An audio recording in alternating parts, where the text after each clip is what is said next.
So what the machine we see doing is creating a that walk shape that was mentioned earlier on, or similar to the walk shape.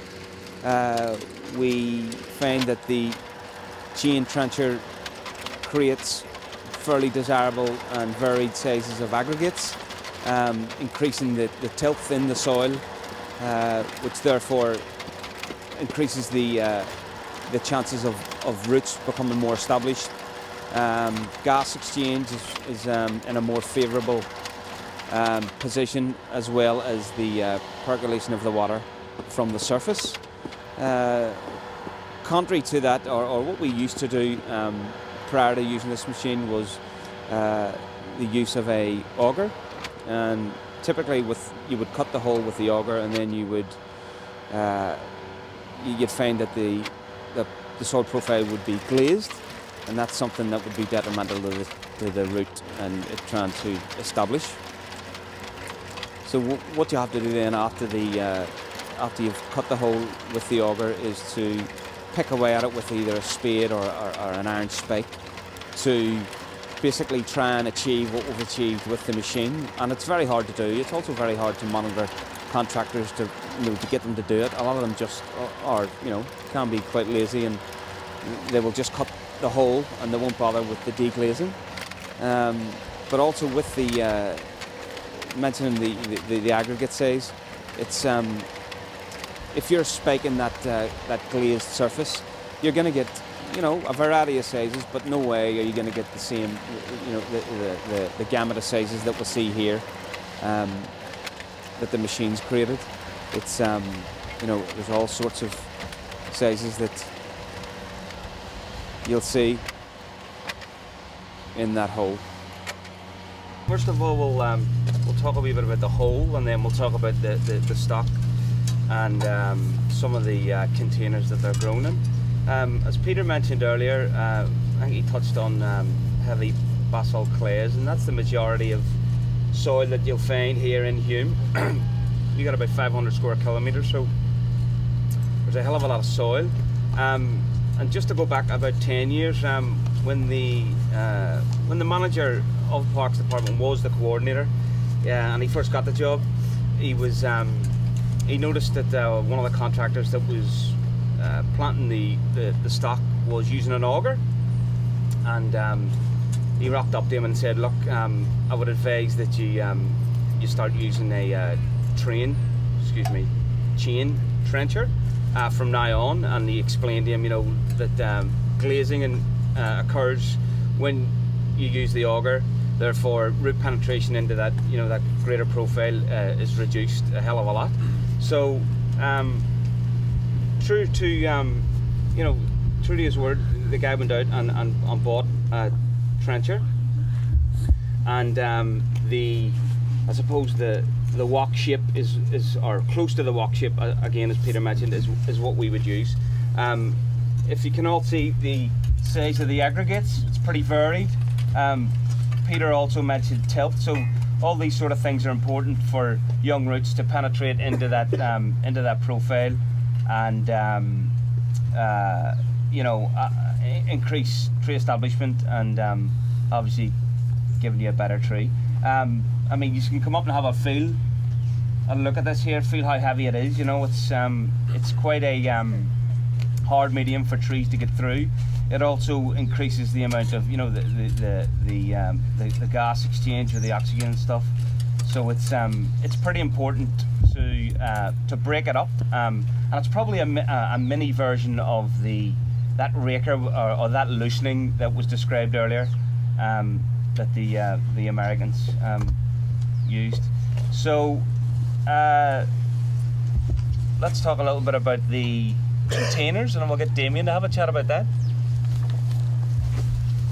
I'll just carry on from where Hamish talked about container sizes. So what we've got here is a 50 centimetre or a 52 litre container, and then we go into, these don't have a centimetre size, they have a litre each size, and then we've got a 45 litre bag. So it is very confusing, and if we get a standard size would be great, because we do vary in sizes greatly, so, and what you're getting for a 50 centimetre, a 52 litre and a 45 litre container in terms of the heights and that. So you be wary of all of those things. And the difference in what's a hardwall pot, a rocket pot, and then a bag, a 45 litre bag. So, and Hamish spoke about trunk taper.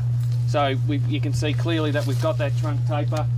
Self-supporting as well, a really big one that most councils and specifiers are now wanting stuff that's self-supportive, and that's species select as well. Some things that may need staking and time of year as well. So, but if you can get stuff that's self-supporting or has the ability to.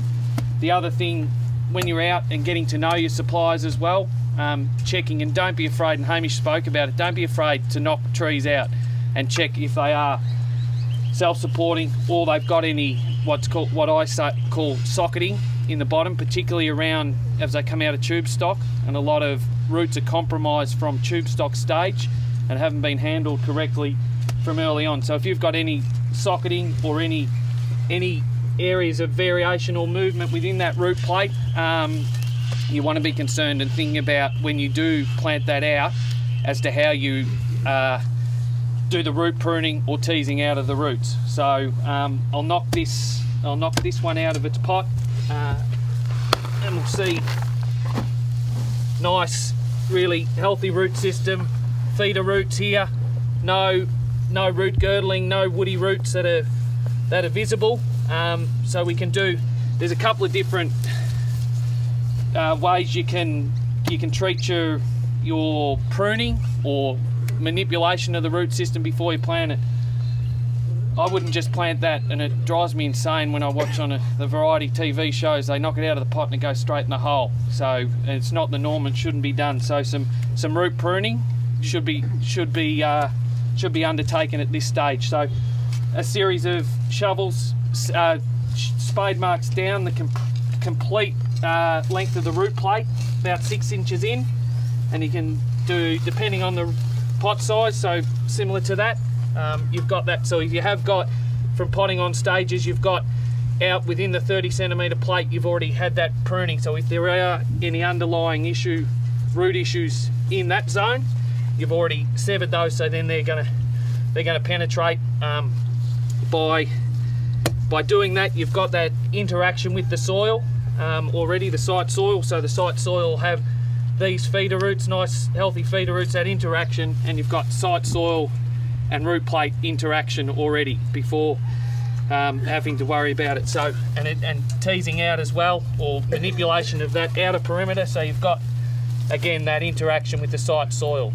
So just also the hole size is a direct ratio of the pot size. So we usually go for 3 times the size of the pot, and as you can see here, that's round about right.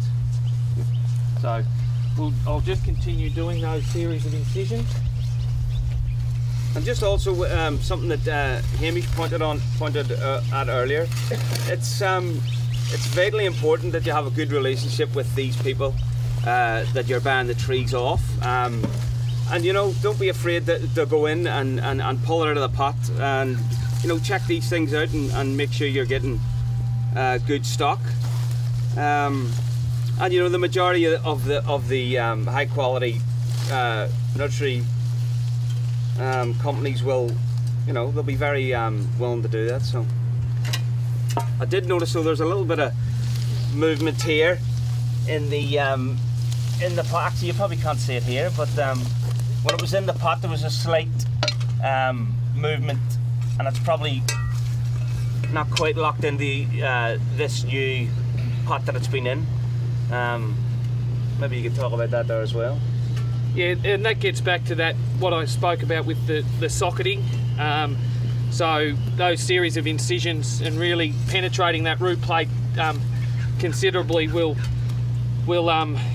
eliminate those or produce those, break out those the pots from different sizes back in. So be mindful if you've got root ball collapse or some cracking within the root plate, I'd be concerned about that. So you should be able to give them a really good good shake, and there should be no, depending on the age of the tree as well. Like if it's fresh, you might get a little bit of movement, but if you're really concerned about it, I'd be questioning buying it if there is that movement. So but we'll put this in.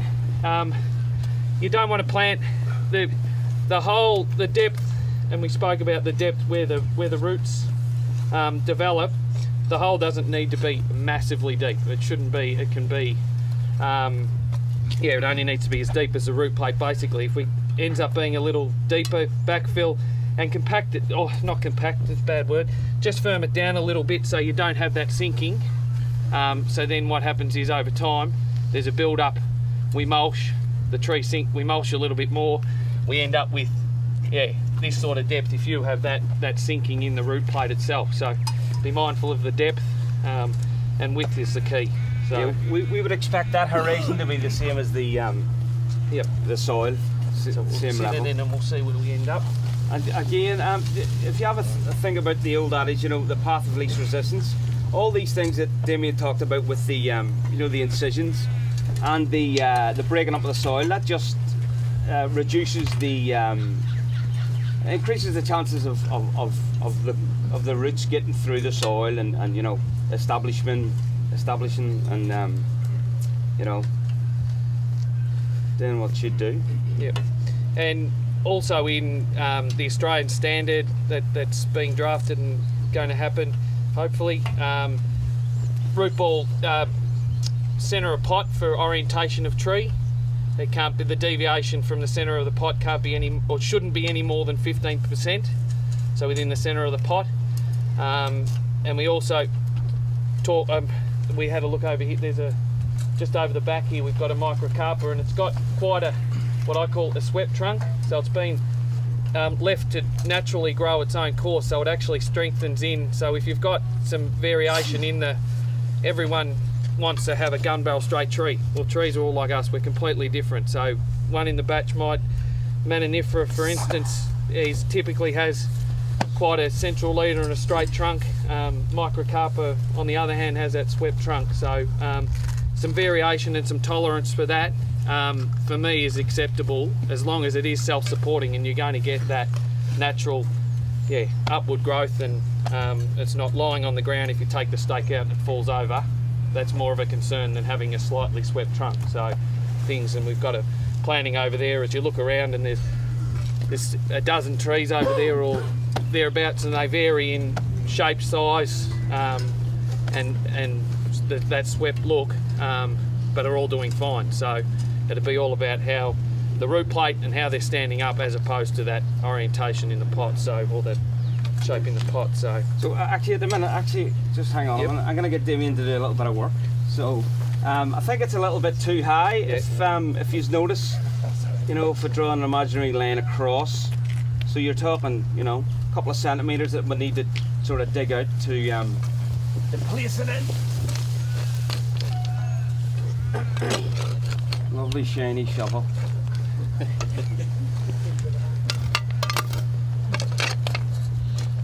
So again, just look at the size of the aggregates, the variety, how the water can get down through that, and again, the gas exchange. There's a lot of pockets for air. The opposite of a of a compacted soil, where everything's just squeezed to the bejesus, and there's a lot of room for movement. Ronan, Peter spoke previously about clay soils and compaction, and hitting a clay base in the bottom and not waterlogging the tree. How's that overcome?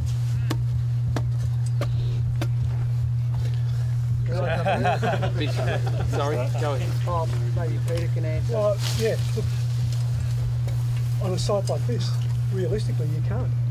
So if this is a poorly drained site, it's always going to be a poorly drained site. So your plant selection has to reflect that for at least part of the year this will be pretty wet, and there are things you wouldn't plant here. Would you not try and raise it up a little bit, mound it? Well, I think you might do that if you were starting to push your boundaries in terms of plant selection. But I'm not convinced that this is necessarily a compacted site. I mean, it's just this is what the local soil is like. We do have a spec in our policy where it's something that we distribute to contractors and landscape architects, is that if it is we wouldn't, for Hume, we don't think this is a poorly drained site. If it was, we would raise it up slightly and have that bonus. But yeah, look, these will do pretty well. With all these things set in place, it's I'd be pretty happy with the establishment rates. Thank you. So if there was quite a bit of clay though, would you encourage putting gypsum and organic compost? I think we've done it in the past, but we just don't do it anymore. Though. We've considered, I think what Peter was saying about,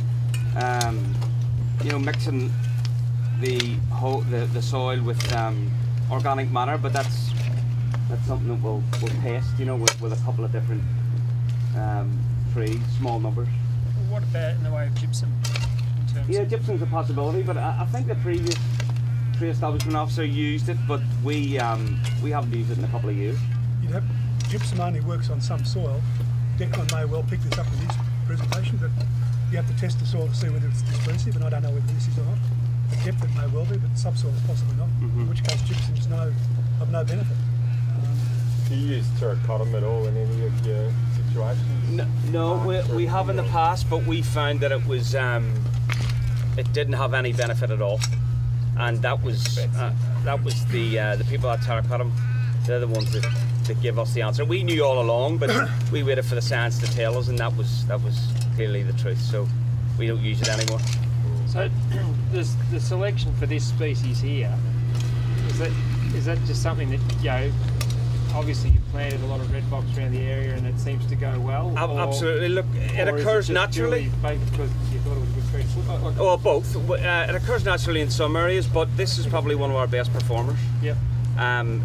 In this sort of atypical soil of Hume, it goes crazy. You wouldn't believe it. Like it's some of the growth rates are phenomenal. Yeah. Really, and it's a good looking tree too. So just talk about at this point here, we've got it filled back into a certain degree, just some firming down, so when you have that sinking and watering in, not a stomp, just a firm, because you are naturally, when you water in, we've all seen trenches, how much they sink. It's the same thing here, so just a slight firming in, not a stomp, and then you just backfill a little bit more. And the biggest thing in here too is not to cover the root plate. That's what the mulch does, not the soil, because with soils and if you till it up and you end up with the nice fine stuff at the top, that can form a crust. It runs off and you're watering the outside, not the root plate. And particularly initially when it's planted and it's come out of the nursery stock, out of the nursery site, that it's getting watered every day or every second day, depending on the time of the year as you're getting it. And typically through a vast majority of councils, they're planting in the autumn. So we start to wind our water regime back, so it's actually hardening them off. But if you're covering the root plate and you're forming that crust, the water runs away and is not actually penetrating this. That's a big concern. So then the mulch is there, not the soil. Like a lot of people cover the root plate. We see it time and time again. My trees have failed because they've been covered, they've been planted too deep, and they just dried out because of that crust. So that's a pretty important, what he just said. We've had it a few times where the crust will be almost like it'll be so hard, especially in the middle of the summer. It's like a rock, and say you do get a little bit of rain, it's almost completely impenetrable. So that is very, very important. After Damien has done this, we later on we'll probably put mulch on it, but we found that we would use a product called MR20, which is it's not really an organic mulch as such, because we found that the organic mulches that we used break down too quickly, and we have to come back again and again to to replenish them. So the more sort of sterile mulches are what we would prefer up here, and it's usually between 75 to 100 mil. And again, just back to what Damien said, if you're putting soil on top of that as well as the mulch, you know, you're talking, you know, 150, 200 mil on top of it, and it's just, it's not right. That's right. Does your greenwell help with that a bit? It does. That helps. It helps for the contractor to pour the water in, and it sort of doesn't. Especially if you fill up the greenwell with a bit more mulch, it doesn't. And if it's a single jet and not a spray, that sometimes you find that it just breaks up the soil too much. So he has a sort of a target that he can get to, and with that greenwell, it's really good. I mean, we use greenwells a lot. I mean, they're a little bit costly, but we found that they're they add the success. All these little things, you know, add to a tree like this. You know, if you come back here in 5 years' time, it'll be what, 3 meters higher than what it is now, and just lush and full of foliage, hopefully. So here's the soil. Here's the mulch here. So a little bit of, you know, I'm sure there's a little bit of organic goodness to it, but you know, it's not fresh wood chipper mulch. But yeah, we found this is probably the best. You know, this is something over a couple of years we noticed that the organic stuff was breaking down too quickly, and it's highly important. I mean, I can't stress enough especially in an area like this where there's very low rainfall, mulch is as important as any of these techniques. It is vital.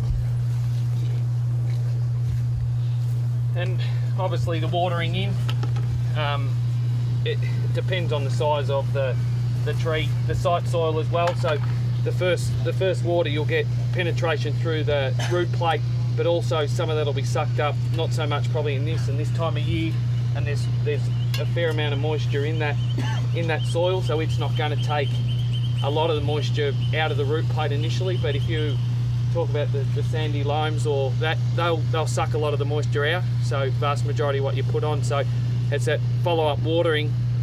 You need to not just water it once and then forget about it and put it into your watering regime and come back next week.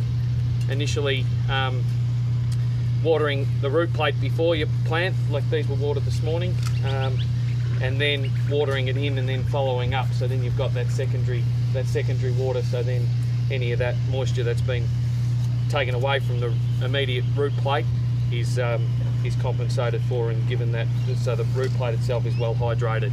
So put these on nice and slow and steady. You see how well supported it is, self-supporting. We will on most occasions, you know, we'll be expecting to get that self-supporting stock, but we'll continue to put stakes on them for a variety of reasons. I don't know if any of you have ever experienced, well, you know, down here as well as up in Craigieburn. I mean, Craigieburn's a really, really windy site, so there's certain areas that are really exposed to the wind. So we would have that as a precaution, but it also reduces vandalism and you know, damage from whippersnippers. So that, you know, the humble stake has many tricks up its sleeve, not just for stability. So, you know, all those other things we just mentioned. And the mulching, how do you does Hume have a margin as to where they're mulching outside of? We do. Dave, can you help me here? Oh, there you go. Yeah, hopefully soon to be revised, but yeah, it's generally sort of ½ metre radius. Yep. Plus, depending on the size of stock. Yeah, so that'd be typically out to the edge there where your soil burn is. Yep. And your thickness, you're 75, 100 mil? 100, yeah. Yep. Yeah, but this is fairly dense. Yep. It sort of beds down pretty firm. So yeah, that's a good thickness. Actually, do you want me to do that? Will you talk about the fig? Yep. Sorry. And the roots. We'll move on a bit. stopping the soil. You want to burn.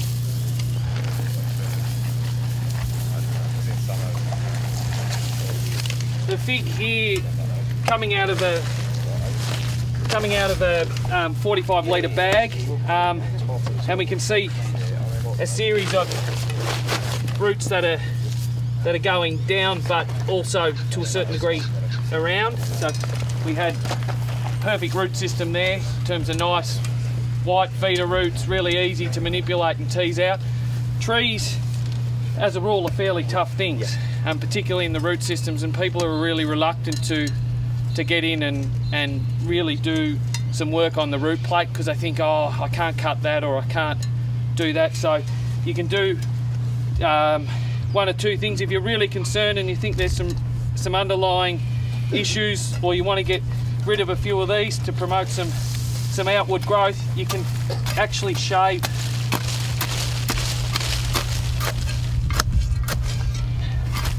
the entire root ball, and you're doing away with this sort of root system here that's got quite woody and hard, or semi-woody, and you're exposing those. They'll callus over fairly quickly, and then send out those new roots. And again, I talk about that interaction by just doing that, and it doesn't take long at all. So, and you've got the interaction, the interface between the site soil and the root plate, that they're already engaging in each other and becoming one, so to speak. And then you felt that, just saw that root then, that resistance. It's the reason why we do those series of incisions. And we all know figs are really tough, so you can have a really good go at it. You might have to do down one first.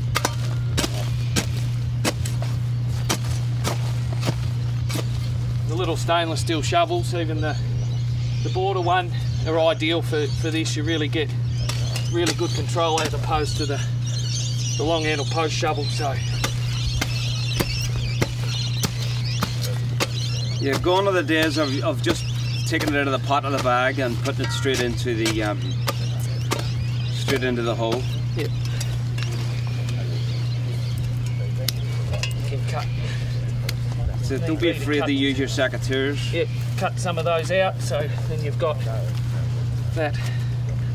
So around and also on the bottom as well.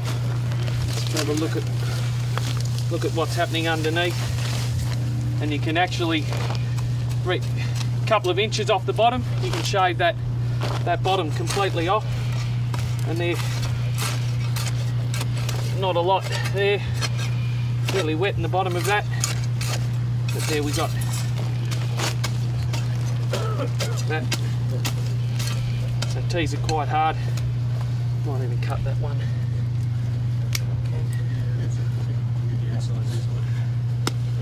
Cut a section out of that so it get some growth.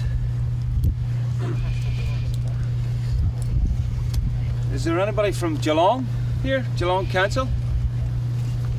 No? A perfect example of roots being restricted in stock that was just put in would be the Norfolk Island pines down at the foreshore there. They were put in quite a few years ago, and you know, quite a few of them were senescing and you know, a fair bit of decline in their health, and a consultancy firm were tasked with basically investigating, you know, what was going on. So they rightly assumed that there was something going on with the roots, and they excavated with the hydro excavation method, and they found that the burlap and the cages were still on the trees. So I mean, the tree was doing its best to get out of that cage, but you know, it was, I suppose, bleeding obvious that something like that was going to happen when they were so restricted. And you know, what we're doing here is the total opposite, you know, trying to free out that all those restrictions and again the path of least resistance. I'll be happy with that. Yep. And then I'll have a quick look at the rocket pot grown one. So look at that. So we still do recommend a series of incisions, obviously a smaller root plate, so we probably only need 4 or 5. And still some manipulation just to free them up so we get that interaction.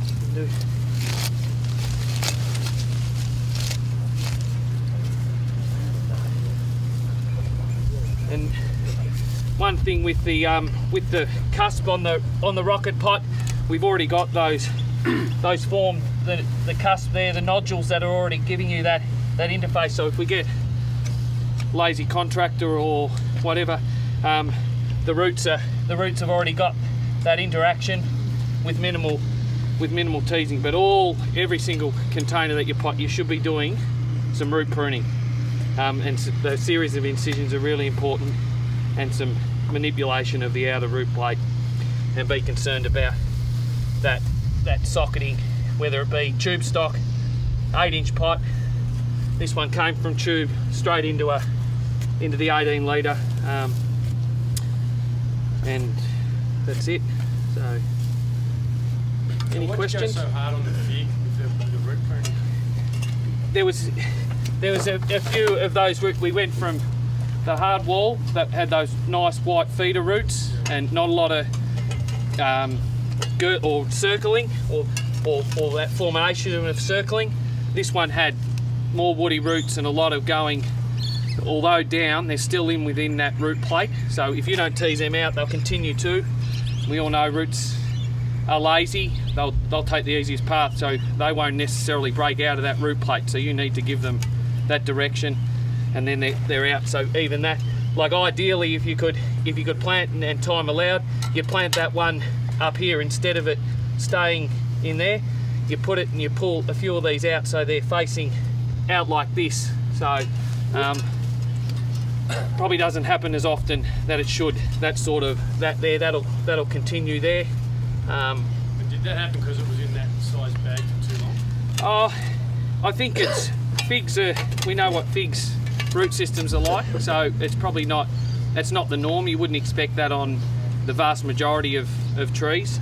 It has been in the pot a while, but through some remedial work and time spending on that and working on that root plate, it's beneficial. So pots have shelf life. It's how long and what you need to do. So ideally we have things like the polyanthemus there come out, a little bit of manipulation, a couple of series of incisions, teasing, tickling of the roots. Likewise with that, this one just need a little bit more work. So also with regards to transplanting, if you were digging up transplanting, you're often taught to try and cut the roots cleanly and neatly. Yep. To minimise pests and diseases getting in. Effectively, what you've done there is bastardise it with the shovel. Yep. Is that going to affect it potentially getting diseases? And I don't, with the fig, I don't think so. I think there's more probably. Not as much as if you left it planted the way it was, it would blow out of the ground within 3 or 4 years and possibly die. So you're better off doing that. In cut size is probably a bit different to transplant a big tree too. It's just not economically viable. I mean, do you ask the contractors to do that? You know, the root prune with the secateurs or something? It's just, yeah, it just wouldn't wash. In an ideal world, if you're planting one tree, I'd fantastic prune to every clean cut. We know, like, well, on the tree above it's no different. Like but reality is it doesn't. Like if you had your time, fantastic prune. Just be mindful. If Damien hadn't have done this, the problems would manifest within 2 or 3 years. You know, instability, lack of vigour because the roots just aren't getting out into the wider world. So it is again, it's very, very important to do these type of things. Yes. I was planting in Aspendale, a property directly on the beach, and I dug the holes and then filled the holes with water before planting. Was that worth it or a waste of time? On the beach? Very sandy soil, property that is right on the beach in Aspendale. It was probably beneficial in terms of, like I spoke about, the initial watering and the site soil sucking a lot of that out, so you're actually hydrating the zone, so helping that. So then when you're secondary and third waters, you're actually more likely to stay within that. But you're obviously the watering regime as opposed to here is going to be greatly different because of that. But definitely beneficial. That you can do that on any pre-dig the holes and look at put the water in and see what sort of soil you've got. If it's holding water as opposed to free draining, will help you then understand what you need to go forward in terms of how often and regular those waterings need to occur. Just before we move on, please come and have a look at. I mean, this is premium product, and you can see just by looking at them, you know, it's free of disease, and you know, I mean, if I'm wrong, tell me I'm wrong, but it looks like they're pretty healthy trees. So you know, get up close and personal and have a look, and because the more you look, the more you realise, you know, what a healthy tree is, and then obviously when you go to these nurseries, you know what to look for. So that's, you know, that's as important. I'm going to tie that off with stakes. What sort of height are you recommending that, is there a standard height you should be looking at? Dave? To tie the stake? I think our specs are, well, they actually say one at a third of the tree, and then the second one anywhere that it needs to be to keep that tree stable.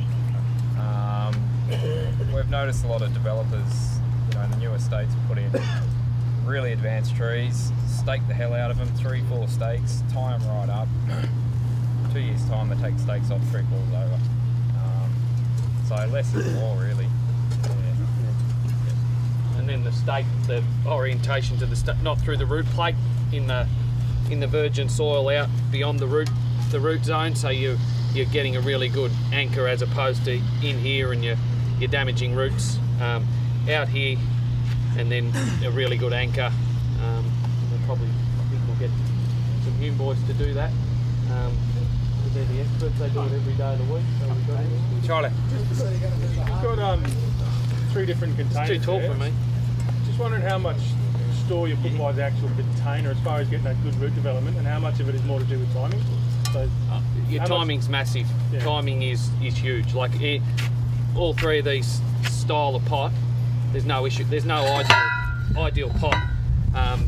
It is just purely how you manage it and timing. So, you hear a bit about the benefits of, you know, copper lining for pots, yep. You know, diamond and forest roots, and air pruning for the pots as well. Yep. It's only buy you a little bit of time potentially. It's more about the time. I think it's how you manage it when you are planting, right. And the time that you need to take. And we spoke about that before in terms of how much work's taken to do that. It's been in the pot, it's in a hardwood pot. We've had a little bit of root circling or potential circling. There wasn't anything that was going round and around, but making sure that, so just that really at planting stage. So and really crucial what's happening back in the root plate as well. You really need to be mindful of that. I can't stress that enough. Like, it's often we can do remedial work to improve this container and this specific species, but if we've got some socketing or some issues right back at tube stage, you can't do a lot. And we've done some trials with it in terms of some root pruning and getting right back in and some incisions right back. It takes, and out of a batch of trees that you have to do that to, a percentage of them will never recover. So it is really about, it's a number of factors. That timing you speak about, what you do, and how it's done and when it's done. So. Yeah, time of year as well, when to plant. Our policy is between May and September, but there is the odd capital works project that people want trees planted in the middle of the summer, which is completely bizarre. But you know, when the whip's cracked, you got to jump. So, but yeah, because we plant 5,000 a year, and those 5,000 are between May and September. Do you put your stakes in on an angle, or is it a health and safety thing that they're going straight in? We do both, but a lot of the times the angle is to deter whippersnippers and vandals. So you know, if you can keep people as far away from the tree as possible. Because you see a lot of street trees planted and the stakes are straight in. Yeah. Whereas on your website you recommend like that, so I'm wondering why aren't they being angled is it health and safety or? No, if you do, often if you on bigger trees, if you do them straight up and down, they'll actually start to work in towards the tree and they can stick them. So if you have them on the angle, it stops them from. Better lever? That's what we advocate. Better leverage? Yeah, leverage, but also if you have them like that and there's a bigger, not so much on a tree that size, but on a larger tree, if you have them like that, they can work in towards it. So by having them like that, they won't. So smaller trees are okay, straight in? No, I'd still get one there. But ideally, like this, It helps and this keep is, people away from the tree. Ronan spoke about staking, and that's more from a vandalism point of view than a necessity. Like if I'm advocating correct technique, I wouldn't stake that. I'd plant that and have that movement and let it go. And we saw once it was planted, I gave it that movement just to see that interaction, and that would stand up on its own, and the movement is perfect. So that, for me, and I know the boys have done that could probably do with a little bit of loosening off. Yep. So we've got that movement. So we've got that. This side, it's quite rigid. We've still got a little bit of wind movement this way, but it's actually, there's no give that way. So if they were just like that and you're still giving it the support, so we've got that movement, that's perfect. So just a little looser than was done there, but that sideward movement's going to give you that caliper development and Absolutely. Support. So yeah, don't overstake it, and yeah, just as Damien said, that caliper development is vital, so that you know, later on down the track it doesn't snap from being windblown, and also the movement underneath. You know, as that energy transfers down, the roots sort of would take advantage of it, and again get into that soil and exploit it. You know. And I think I've missed about the berm actually too, like creating the berm outside of the root plate itself, and then sitting on the virgin soil, or where we hadn't really dug too much. So then you're creating, when you water, everything's going through the root plate as opposed to and running away. So you know, we put on 35 litres of water, and most of it's gone through the root plate. We know that, so it hasn't ran away. So then I think that's the best way to water them in and control the water, as opposed to the tubes down the side. We see them still done. I'm not too sure what that does. If anyone can tell me what the benefits of putting the tubes down as opposed to that. So yeah. What's the watering regime after this? Probably 2 years. Our cycle is every 10 days throughout summer. The second year it'll probably be every 20 days, and given that they're local natives, they really only need 2 years water. If it's a Lophosphin or an exotic, we might get 3, 4 years, sometimes 5 on a monthly basis throughout summer. At about the same amount? 50 litres. Yeah.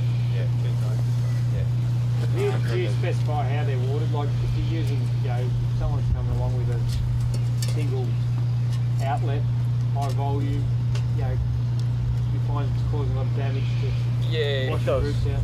It does. That's where the green wells come in that we use. It helps direct the water, contain the water, and where it's needed, instead of down the street, down the gutter. We also have one contractor who does have a robotic arm with a, I suppose you could call it like an industrial shower head, where it's not as direct, so it encompasses a larger area, and it's softer on that, on the mulch and obviously the soil, so it doesn't disrupt it as much. But that's something that he's been developing over the past few years, and we've got 2, 3 watering contractors that we use. So I know you walk past plenty of trees that have got a big furrow next to them where the water's that's it, man. Yeah.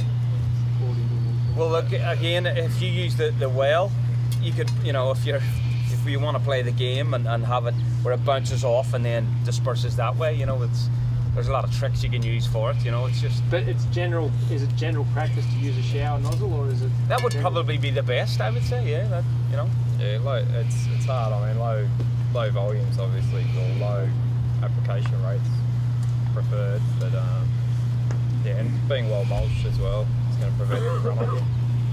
Yeah, if you want to think about patenting a shower head, you could You can come work for us. Okay, thanks Damien and Ronan and David.